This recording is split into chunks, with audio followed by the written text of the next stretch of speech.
Hello and welcome back. So I hope you've been able to have time to go out and get all of your goodies.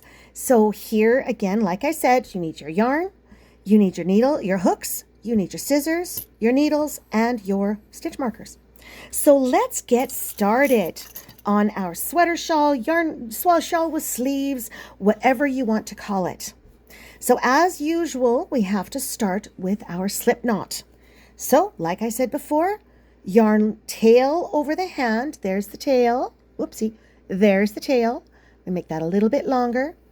And wrap around the fingers. And taking your smaller hook, so for me it's a 3.5, you're going to slip under both and pull through. There, slip knot. Done. Now, this portion depends on where you are on your arms. So if you want this one to go right up to your elbows, then measure right to your elbows. Oh, I forgot. You also need a, where did it go? A measuring tape. It's right here in front of me. So you also need a measuring tape. So what you're going to do is you're going to get somebody to help. You're going to measure from your wrist to your elbow or to wherever you want the arm to end. Okay, so if you just want a short arm where it just literally attaches, say here, just above the wrist, so that you can pull it up, pull it down, whatever, that's fine too. Do that. What I did was I measured, bloop, sticking it under because I'm here down here. I measured right through very, very loosely, and I know that I would like it to be 10 inches because I want it to end at my elbow. And you'll notice I've left this very loosey-goosey. There's a reason for that. Because when you first start, oh, I dropped the end of it, darn it. When you first start your project, okay, your chain is going to be very loose. As you work with it, it is going to be made shorter. So I know that I want my chain for my arms only to be approximately 10 inches, give or take. Don't be too hard on yourself. If it does work out to be a little shorter or a little longer than you planned, it's okay because you can pull it up or pull it down as you want because we're also going to be adding cuffs. All right, so let's get started. And again, we're going to get our tension, and our tension in this one is absolutely important. So if you've worked through all of that and you're very comfortable with your tension, you really want to have an even tension with this. It doesn't have to be tight, it doesn't have to be loose, just even. Because now we're working with huge long lengths because this whole piece, literally, except for the cuffs, is one long piece. So your chain is going to be massive. And I'm going to, let's start by stitching. Let's just get going first here. And we're going to yarn over, pull through, yarn over, pull through, yarn over, pull through, and that's all we're going to do for our chain. But this chain is going to be massive, absolutely massive. I know I showed you the how long it was when in one of my videos. On the last one, the beige one with the tweed in it, and but it's going to come together quickly. I promise. I promise. So you can see I'm working fairly quickly here. I'm just doing chains. That's all I'm doing, nothing special. I've got my nice little loops on the back here. And my chain is a little bit wonky in places. That is fine too. Be kind to yourself. We are not perfect. We are not crocheting machines. We are hookers. So keep chaining, chaining, chaining, chaining, chaining. I will get started on the body of it, and then I'll meet you back at the end of the body. But for right now, I just want to show you how quickly 10 inches of chain works up. So here we are, here we are, here we are. I think am I close? Nope, not quite. So we're going to keep going. Here we are, we're chaining, we're chaining. I hope today is finding everybody well. Today is so cold. I hope you can't hear it too much in the background, but I've actually had to turn on the furnace or the heater today. It is so cold down here. I got up this morning, and yes, I realize that for all you warm-blooded people, we are close to the 1st of May, but oh my goodness, it was -1 when I got up this morning, and that wind is just bitter. But I know spring is coming, so it's good. So keep chaining, keep chaining, keep chaining, keep chaining, keep chaining. And now I'm just going to tuck my end underneath here. That's not why I wear a bracelet, but so I'm close. I'm pretty close here. As you can see, whoops, let's just get that in there. It's pretty close. My elbow is right here. I've probably got about another maybe 10 chains to go. But like I said, I don't want this. Oh, I made that chain too tight now. Hang on. There we go. I don't want this to be short. So I want for sure to have 10 inches of chain. So I've got two ways to measure it. I can get out my handy dandy measuring tape and I can go bloop, and it looks to me like I have just a touch over 10 inches. That's perfect. I can live with that. So now for the hard part. What we're going to do, this stitch on the hook is never a chain. You don't count that.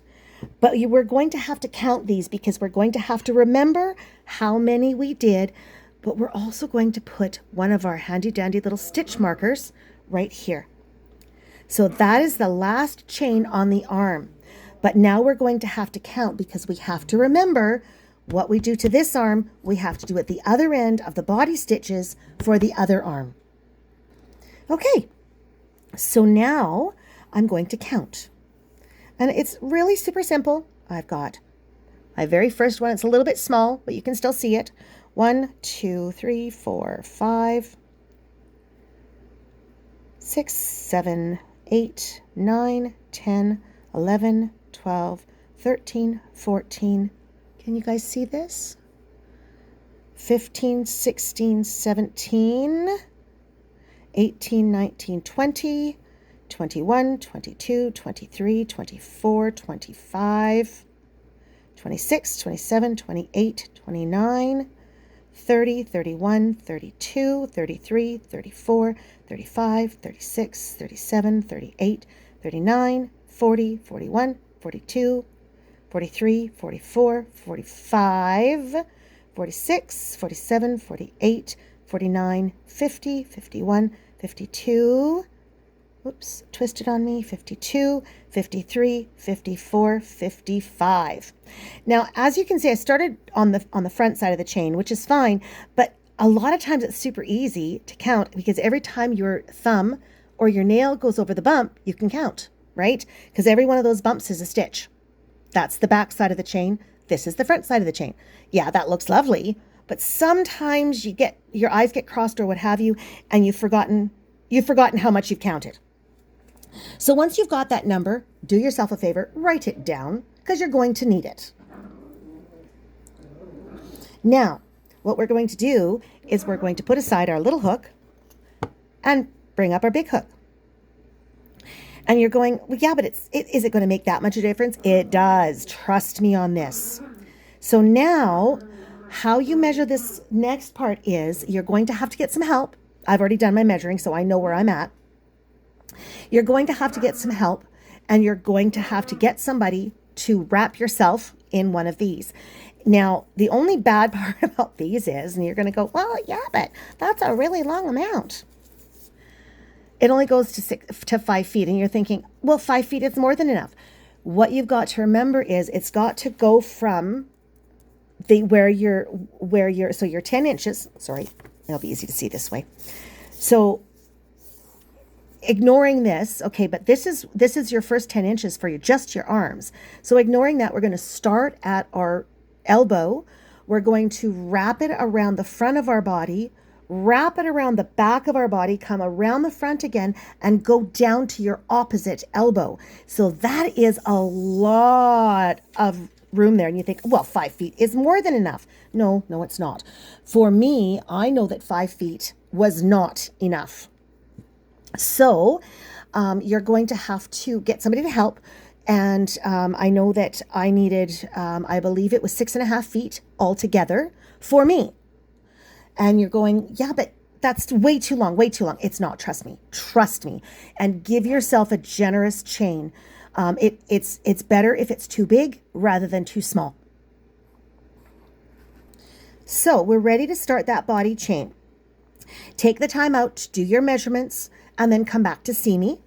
But for right now, I'm going to start on that body chain thinking that you've already paused the video. You've already gotten hubby, best friend, mom, somebody to help. You've tried to do it yourself, gotten frustrated, and then sworn maybe just a little bit, because I know I did the first time I did it. And then I asked for help. So we're going to start on the body chain now. So again, I've switched over to my 4.5, my poor 4.5. I really need to get a new one because it's starting to get really manky looking. And you're going to, and one of the reasons I use, I should say something here. One of the reasons I use a more ergonomic hook is easier to hang on to. It doesn't poke me in the hand like some of these others. I don't think I've got one down here. Oh, yes, I do. Yes, I do. So some of the shorter ones, like this one, and I know this is a 6mm, so it doesn't do any good for this, but sometimes when you're stitching, see how it sits? And if you've got one of these and it's a really small one, it can actually become quite painful here, which is why I switched to these. I started on these. Absolutely, I did. Everybody does. But do yourself a favor and get yourself a little bit more ergonomic yarn, hook. And I can't stress enough on this. Unless you're getting symphony hooks, and it's not spelled as in symphony. It's actually SYMFONIE, symphony. And what it is, they're beautiful, beautiful, beautiful wooden hooks. I have one of the regular hooks, and then I have a whole set. I will bring them down for the next portion of the video so you can see them. They're absolutely gorgeous. They're a little bit longer. They're even, I think, even longer than this one, but not 100% sure. But what happens then is it doesn't poke you here. It comes off the end of your hand. So if you don't want to go with one of these because you don't like the feel of it or what have you, then fine, but make sure your hooks are long enough that they're not going to poke you right here. The other thing that you can do is, there are other wooden hooks. There are other ones of these. Again, these ones, whoopsie, sorry guys, I hit the camera. There we go. So there's these ones. These ones are wonderful. Any of them that have the softer handles, the larger handles to hang on to, the ones that aren't going to, they're long enough, they're not going to catch you here. You can see this one actually goes to the end, over the end of my hand. They're wonderful. Just to get started though, there's nothing wrong with these. Absolutely nothing. Just be forewarned that you might end up with a bit of a sore hand. Okay, here is the long part, and I will leave you part of the way through to finish off your chain on your own, and I'll pick you up again to finish off the next arm. Okay, so here we go. We're going to literally pick up where we left. So we've got the yarn hook on our, the loop on our hook. We're going to yarn over, pull through, yarn over, pull, just like we were doing before.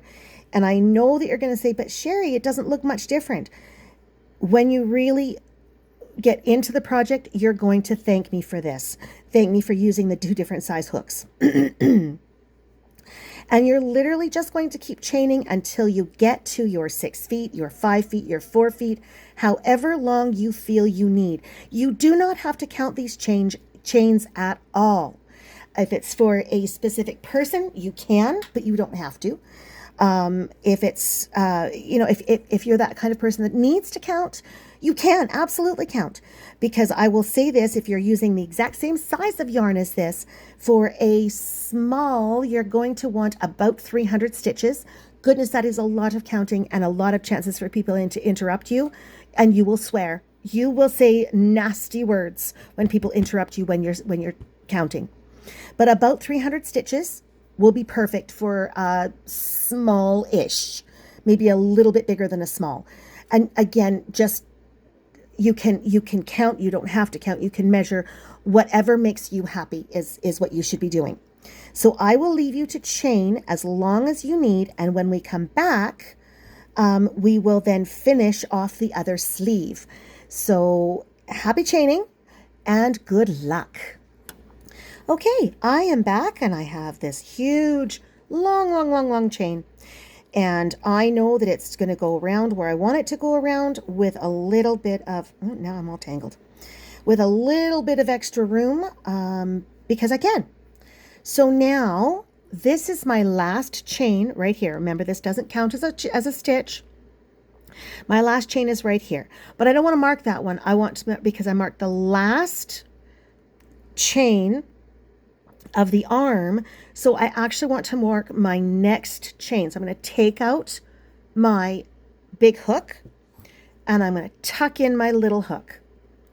Okay, and I'm going to make my very first stitch and I'm going to mark it.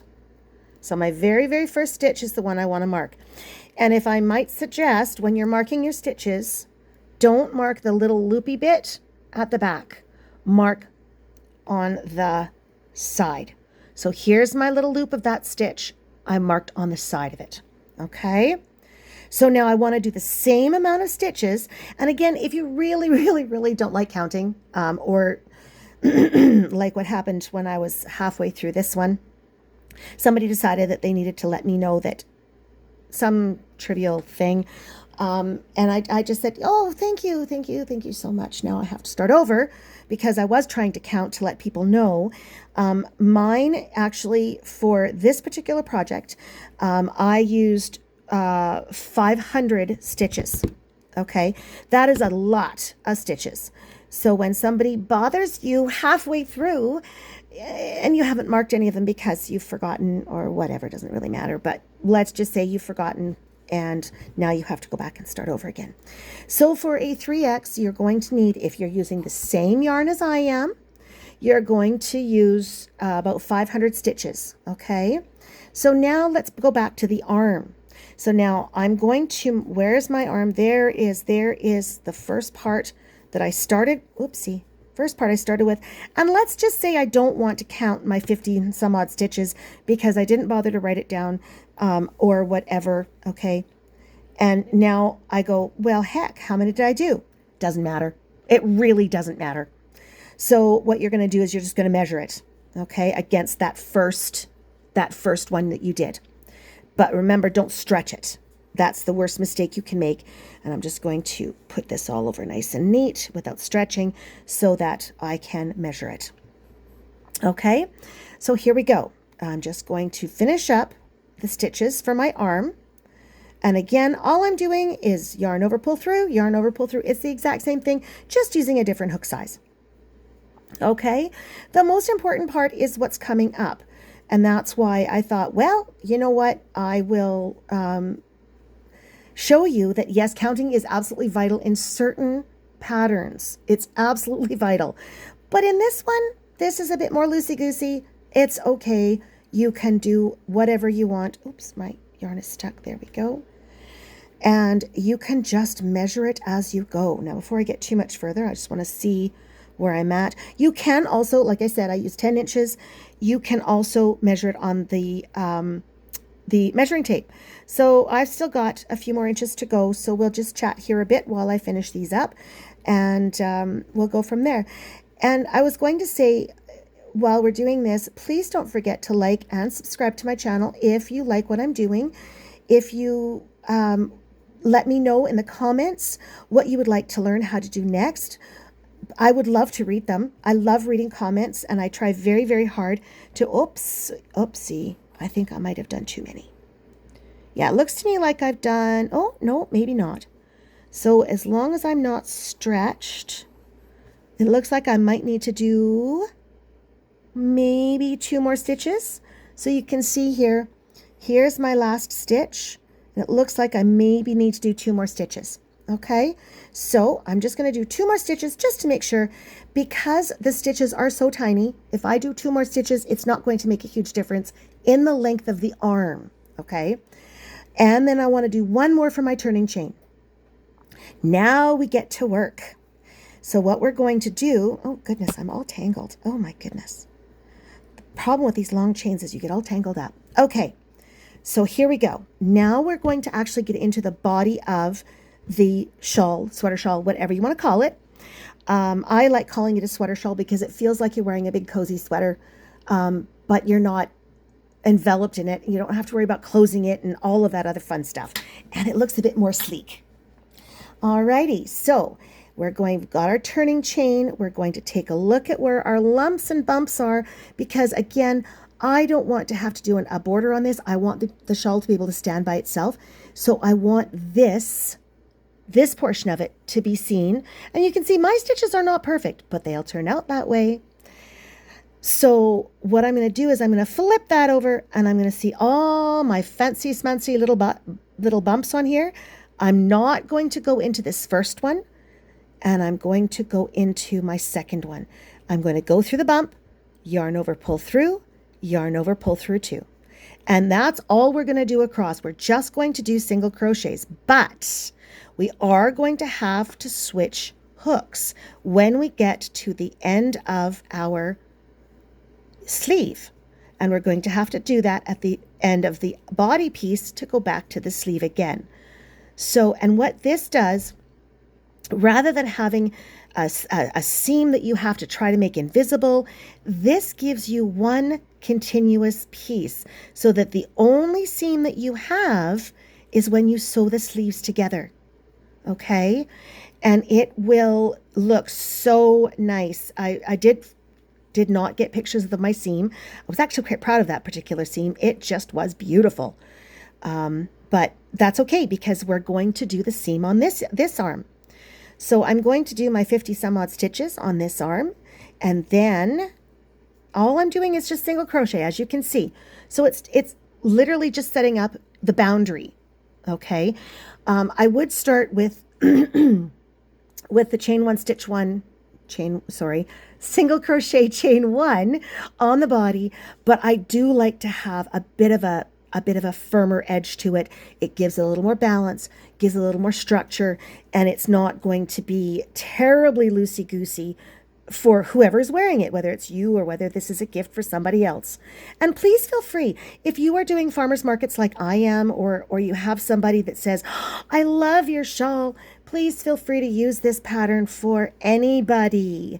We're going to be learning some stitches that would be absolutely divine for this shawl, and I will let you know which ones they are. But for right now, we're just going to be doing the easiest ones possible just to get you started. And I did warn you that being a single crochet, this is going to take a little bit of time. So finish your single crochet up until the stitch you marked, and I will meet you back up in a minute or so. Alrighty, so I finished my arm just about. So as you can see, now if you take a look at this, we have this lovely edge here, and we have the equally matching edge here. That's what we want. We want that nice edge. What's going to happen is now we're going to have our bottom edge, and when we finally get all of the inches of the shawl done, this is what's going to look like the top. So it's going to be this beautiful uniform. By using the bumps on the back of your stitch, you get this beautiful uniform crochet braided look, and it really does make for a much nicer, cleaner edge. This side, once we get going on this, we're actually going to give it a nice little edge too, but it's going to be a little bit rougher looking. It's going to actually look like something that was knitted and the edge of a knitted sweater or whatnot. Okay, so now I'm looking at my yarn, and I can see I've got my stitch that I marked and one last stitch here. So the bump on this one, there we go. The bump on this one is the one before the stitch before I marked, because if I complete that one, my stitch is still hanging out here. So this is the one I want to finish on. It's a bit of a pain with that stitch marker on there, but it's important. There we go. So there is my sleeve, and you can already see just how stretchy that is going to be, and that is what we want. Okay, so now I'm going to pull out, and I'm going to take my next hook, and I'm going to tuck that in there. And I'm just going to continue my single crochets in my back bumps all the way along. Goodness, this chair is terribly uncomfortable today. And so I'm going to pick up my first one. Bloop, maybe. There we go. And yarn over, pull through, yarn over, pull through 2. Okay, and that's all I'm going to be doing for the rest of this row. So when we get back to the other, when you get your chain done, come back and see me, and we will finish off this row. And that is where we're going to leave today's tutorial, because the next one is going to be a little bit fiddly, and I want to make sure that we've got lots of time to learn it. So go ahead and finish your stitching for the main portion of the body, and I will meet you back when you get to your second stitch marker. Okay, I will see you soon. And welcome back. And as you can see, I have just about made it to my second stitch marker. So now I'm going to take a look at where that stitch marker is and what stitch it's in. I can see that there is the stitch that it's in right there. And I still have 2 more single crochets to make to get to that stitch. So yarn over, pull through, yarn over, pull through 2, and yarn over, pull through, yarn over, pull through 2. So that is the last stitch of that super, super, super long chain that we made. And I know that seemed awful tough, but it's worth it in the end because you do get this nice finish to it. And it's just, trust me, you'll appreciate it in the end. Okay, so now I'm going to take out my larger hook and I'm going to put my smaller hook in, and I'm going to now continue to the end of the piece. Now again, we've gone back to that smaller hook. There's my first one. And again, please feel free to count. If you want to know how many stitches you've got, just remember that when this is done, you are going to have anywhere between 10 and 15 inches wide by however many feet long this is. The one that I made for that lovely lady, I think it ended up being about 12.5 inches wide. And I thought that was really perfect because, as you can see on Amber at the beginning of the video, the front of that scarf actually goes all the way down to the sleeves.